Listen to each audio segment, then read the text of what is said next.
Do you think this is going to be a barnstorming change? Is this going to blow the barn doors open, the changes to Class Q and R? I think it could be an interesting twist.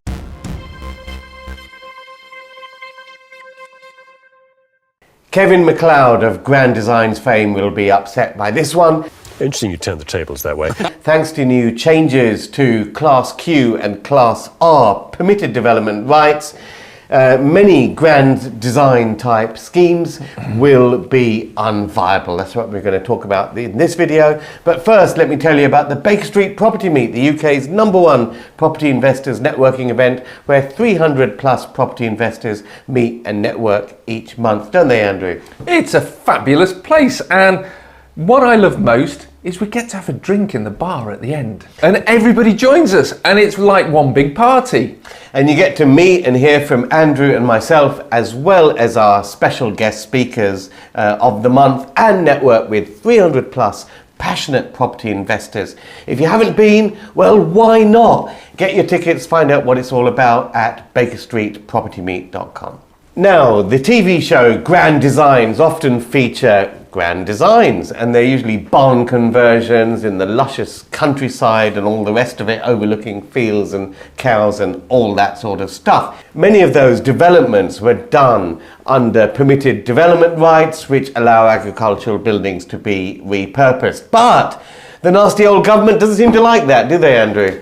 Unfortunately, they want density. This is the interesting thing. I mean, these grand designs will have to be full planning permission after the 21st of May. Well, density, we give them thick insulation, don't we? We do, and I've even seen some of those grand designs using hay bale insulation.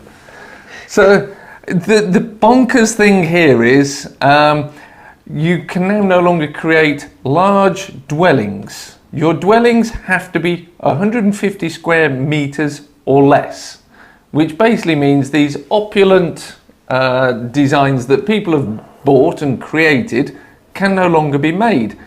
And the interesting thing is they're allowing us to make the barns bigger as well, by up to 1,000 square metres can be converted, and you can extend 4 metres to the rear of the property, provided there is already a hard standing there.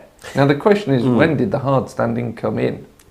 Well, that's true, but so it's not so great for the grand designs type people, but for the developers, this is interesting. You can put up to 10 dwellings on one of these sites, so a nice row of terraced houses in a former barn. You can have a nice row of houses in a former barn. The question is here, you're creating 10 dwellings, and barns don't tend to be in the middle of a town or city. They're in the middle of nowhere, down a farm track. What is the demand for that going to be?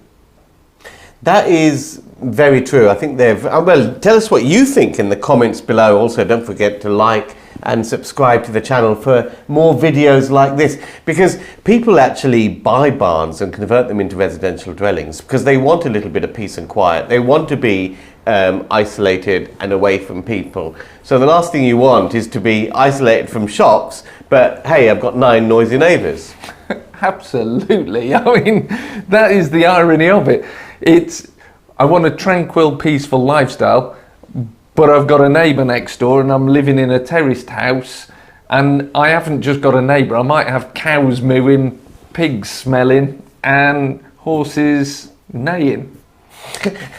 You're struggling to think of what horses do there. Okay, so just for our viewers, so Class Q and Class R, we've talked pretty much about Class Q. Yeah. But there's also Class R as well, which allows different types of agricultural buildings to be repurposed. Well, that's right. I mean, Class R, for those of you out there, is another permitted development right, except this is not the conversion to residential. Class Q converts to a C3 use at the end.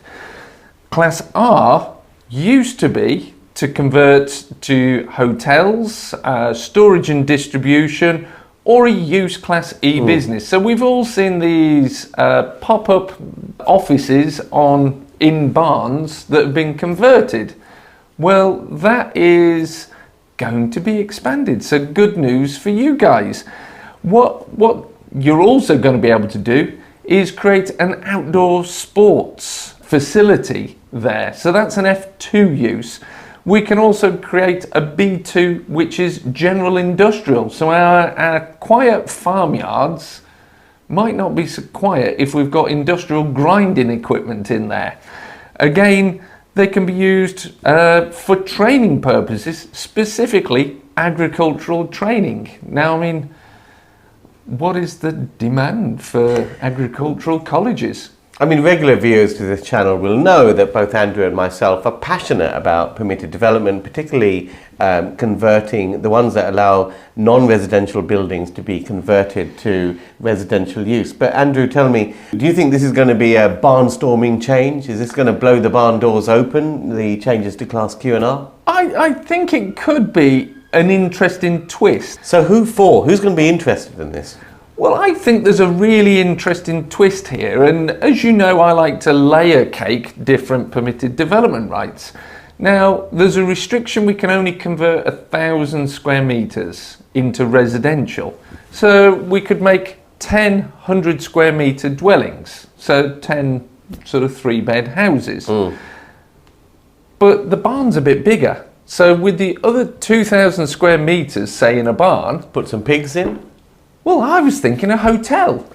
So you could have an apart hotel on the side of your barn. Yeah, but you know, going back, just repeating what you said. The demand? Where's the demand? Oh, come on. I'm looking at the demand myself. A lot of people don't mind going for a short break in a rural setting because it's more tranquil. That would suit it better. What do you guys think about the changes to Class Q and R permitted development rights? Are these going to be of use to you as a developer? I mean, I don't actually know, but there's some time limits, by the way. If you do want to build a massive house, you can still do so if you get your application in before 21st of May 24. So not a lot of time. Not a lot of time for you to find that barn and get on the grand designs show. But I have to admit, I'm least excited about this. And I can't understand how the powers that be are getting excited about implementing this right now. Well, why? To me, as a developer, I look at return on time. I then have to look at the return on time of our legislative bodies as to how many thousands of hours they've invested in this, and they might create probably 100 homes in the lifetime of this scheme. That is very true. That is actually a very good point. How many homes do you actually think will be created out of this particular change? And in this situation where we're desperate for new homes, viewers of this channel will also know that we've discussed on previous episodes the consultation paper that was put out for changes to Class MA and Class G permitted development rights to allow commercial buildings such as shops and offices and Class E buildings to be converted to residential use. Now, they implemented 2 of these measures from this consultation process in April, which was removing the maximum floor space limit that you can convert under Class MA. So before you could only convert up to 15,000 square foot of offices, now that's unlimited. And they removed the vacancy test as well. So the property doesn't have to be vacant for 3 months before you can apply for your PD rights to convert an office building to residential units. Now, what amazes me is why they didn't implement the rest of that consultation paper, which would have delivered far more homes than this. And jobs as well. It'll create more jobs building those homes than perhaps having a training college in a barn on a farm. It doesn't really make sense, but that is to come, and it's likely to drop anytime soon. Can you share with us some of the stuff that's likely to come through as a result of that consultation paper? Sure. I mean, an interesting one, we're building hotels here in this permitted development right. However, what you will be able to do is convert hotels to C3 uses. Now that's really, really interesting because there's a lot of defunct hotels out there, bed and breakfasts up and down the land, be they Torquay or Blackpool. And tell me your favourite holiday town where you'd like to see those hotels converted into flats and apartments. We've also got the Class G, which is potentially expanding up to 4 flats, not 2 flats, above a shop. So that is creating additional dwellings, because there's so many shops on the high street where the uppers are just too big to make flats that make sense for normal flat occupiers to live in. They're more like 150 square foot of floor. So they're too big. So what we're talking about here, viewers, is a whole bunch of stuff they've already looked into. They've spent God knows how many hours already looking into this. They've consulted on it, and they're ready to push out this legislation out the door. And yet, instead of doing that, which would deliver far more homes, they've focused on a few hundred homes just to stop grand designers coming in and making luxury homes out of barns. I just don't get it, quite frankly. Well, I was going to say, I mean, creating the luxury homes out of these barns, you actually end up with a more diverse mix and bringing cash into rural areas. So, Class Q and Class R for agricultural buildings, is it a pig in a poke or is it a useful PD? Let us know in the comments below. That's it for this episode. Do remember to join us at Baker Street this month.